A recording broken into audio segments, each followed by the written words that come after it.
Hi, welcome to today's segment of Our Ventura TV. My name is George Alger, and today's guest expert is a woodworking artist. His name is Jamie Kuhl, and today we're going to be talking about the art of recycled wood. Welcome, Jamie. Thank you, George. I'm glad to be here. It's awesome to have you. So what is the art of recycled wood? Well, I think to understand what I do, I have to go back a little bit and start with my life at 20 in New York, where I grew up, New York City. In my early 20s, I worked for a woodworker cabinet shop in Soho, which at the time, this is the early 70s, was it was in Soho, and that's where the art scene in New York was happening. It had been an industrial area, loft buildings, and artists had started moving in. And the man that I worked for, a guy named Jim Cooper, who still is working in Manhattan, hired me to work with him, and he had been a teacher at he was a graduate of Cooper Union, an art school in Manhattan. And so he knew a number of pretty well-known artists working in Soho at the time. And we would fabricate art for these artists, people like Don Judd, Joel Shapiro, Chuck Close, fairly well-known artists. And so we would fabricate art for them. We did various other kinds of work.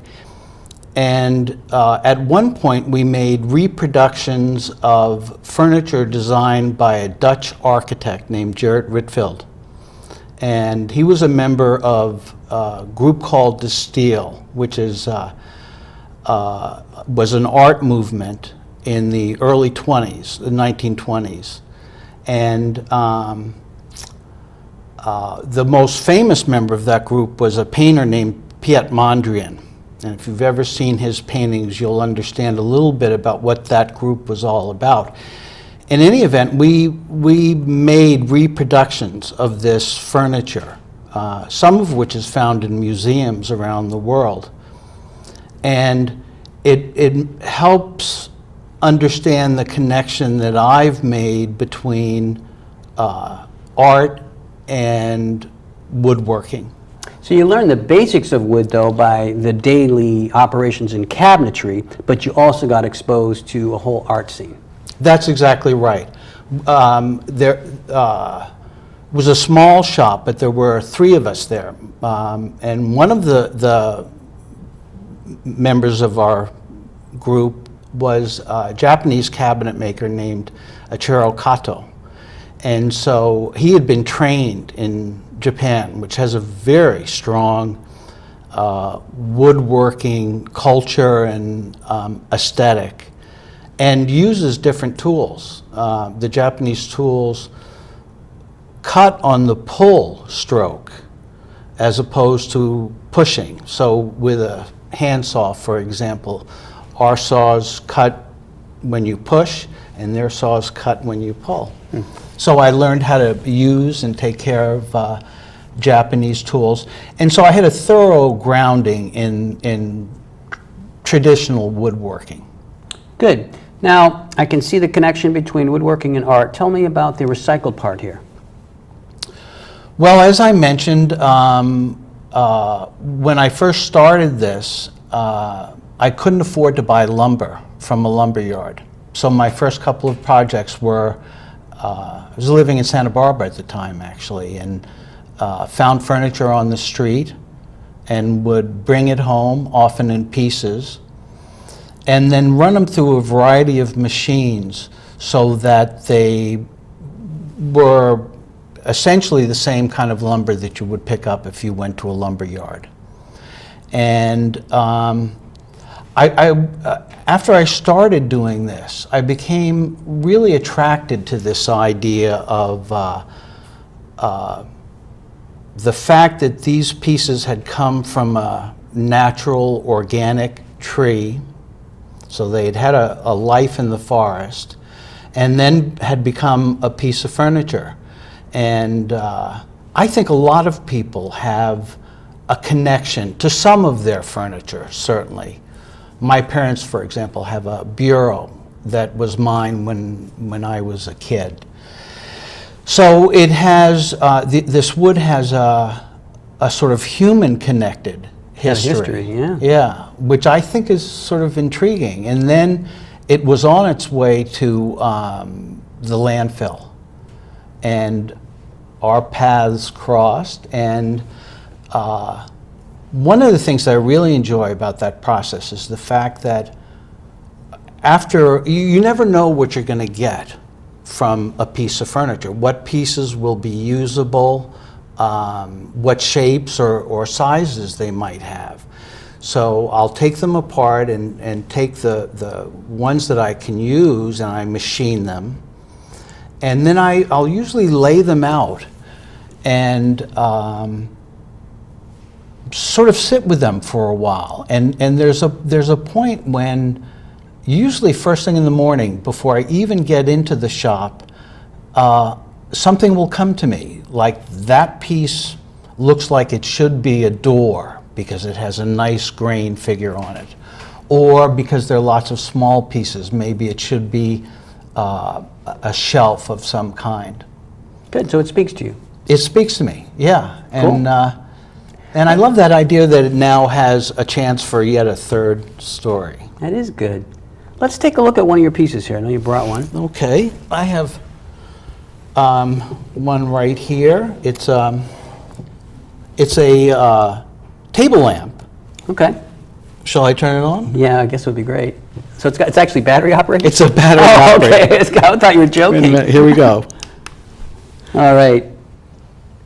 Oh, great, LED. It's an LED with batteries, in keeping with our green theme. Very nice. Okay, And, so this is, do you know if this came from one piece of furniture or multiple pieces of furniture?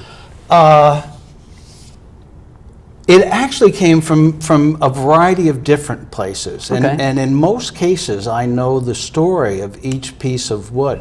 These two pieces came from a bus stop on Thompson near where I live, which is the Wave, Working Artist Ventura, which is down at the bottom of on the corner of Ventura Avenue and Thompson, and a wonderful place to live and to work.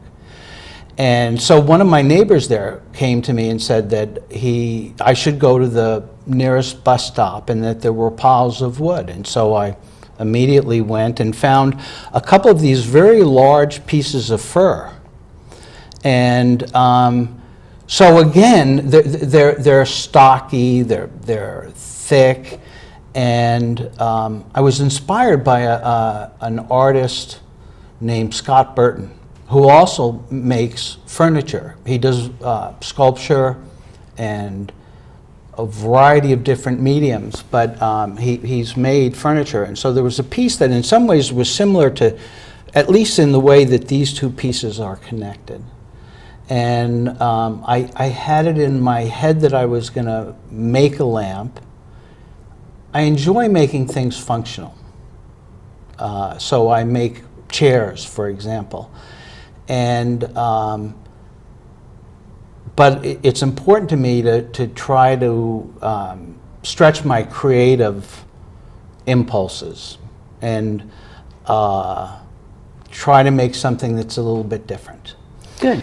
This is, I call it modernistic piece, all right? Mm-hmm. So you've got the source of the material, of course, came from a bus stop, at least in part of this piece right here, and other pieces came from elsewhere.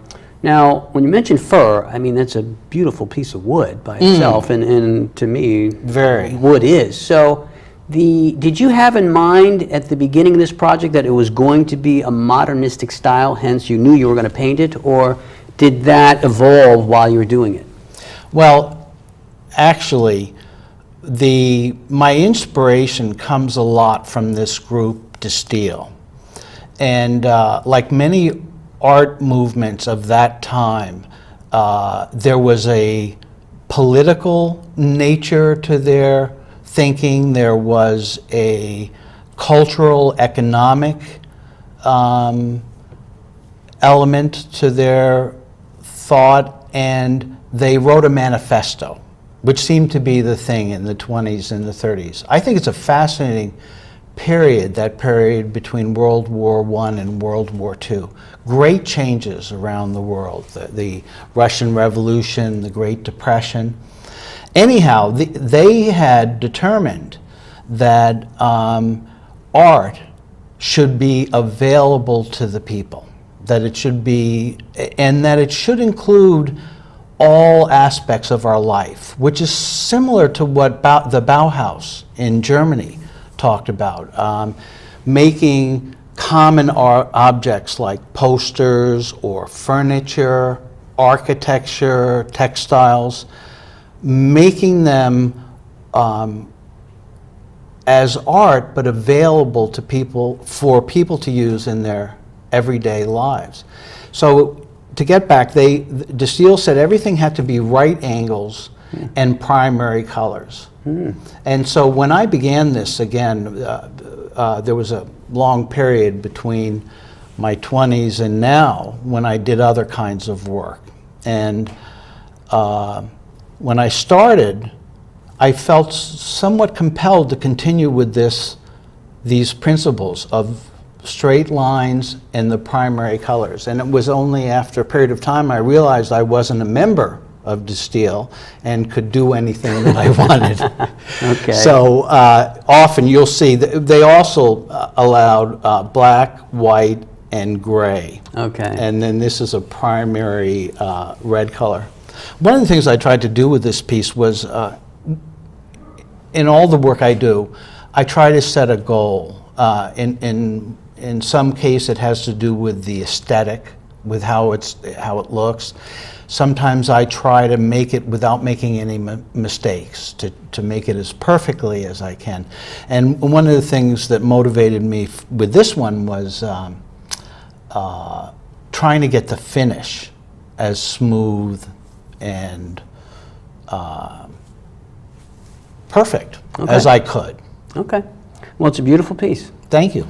So, Jamie, we're just about out of time. Mm-hmm. I was wondering if there is a summating message you'd like to convey to the viewers.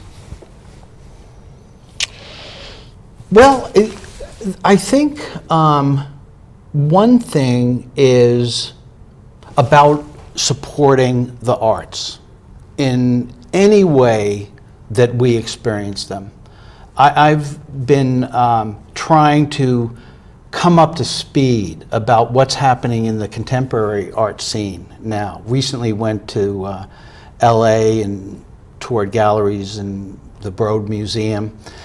And art lives, exists on so many different levels. The pieces that we see in museums, pieces in galleries, what kids do in school.